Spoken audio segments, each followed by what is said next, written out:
যখন সবাই মগন ঘুমের ঘোরে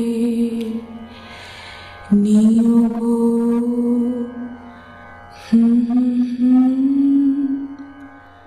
আমার ঘুম নিয়োগ হরণ করে।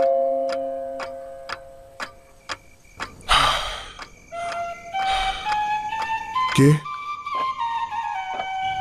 এই কদিন কাজের চাপটা এত বেড়ে গেছে, ঘুমটা আমার ঠিক মতো হতে চাইছে না। আর তার মধ্যে পাড়ার অসভ্য ছেলেগুলো মাঝরাতে নেশা করে এরকম উৎপাত করবে, সামনে পেলে এক একটার হাত পা ভাঙবো। ঘামে প্রায় সারা শরীর ভিজে গেছে। দেওয়াল ঘড়িতে দেখতে পেলাম 3টের ঘন্টা। মনকে বোঝালাম অনেকটা চাপ নিয়ে ফেলছি হয়তো আমি, একটু শান্ত হওয়া দরকার। আমার বন্ধু পাকরাশিকে একবার জানাই, আর নিতে পারছি না আমি। দেখ ভায়া অনি, মনের আর দোষ কি?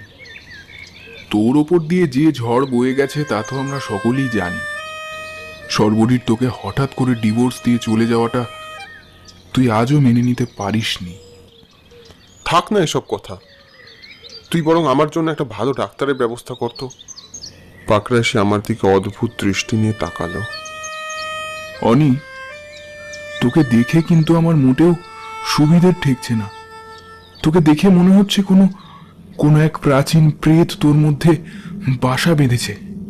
কি সব যাতা বলছিস? এই কদিন প্রচুর কাজের চাপ যাচ্ছে, হয়তো সেই জন্য আমার মুখটা এরকম শুকিয়ে গেছে। সেরকম হলে কোনো জায়গা থেকে বেরিয়ে আসবো, কিন্তু কার সাথে যাব? তুই যাবি আমার সাথে? দাঁড়া দাঁড়া, আমি আজকেই সর্বরীকে জানাচ্ছি। তোর এই অবস্থা আমি কিছুতেই চোখে দেখতে পারছি না। না, আমার দিব্যি, তুই কিন্তু কিচ্ছু জানাবি না। হয়তো ওর জীবনে ভালো আছে, আমি ওর জীবনে আর কাঁটা হয়ে বেঁচে থাকতে চাই না। কিন্তু এভাবে মরে বেঁচে থাকার কি কোনো মানে হয় অনি? ঠিক আছে, তুই যখন বলছিস আমি ওকে কিছু জানাবো না, বল কোথায় যেতে চাস? আমি তোর সাথেই যাব। বায়ু পরিবর্তন করলে হয়তো তোর মনের অবস্থা কিছুটা ঠিক হবে।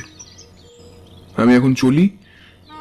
শোন, তুই সাবধানে থাকিস, কাজের মধ্যে থাকিস।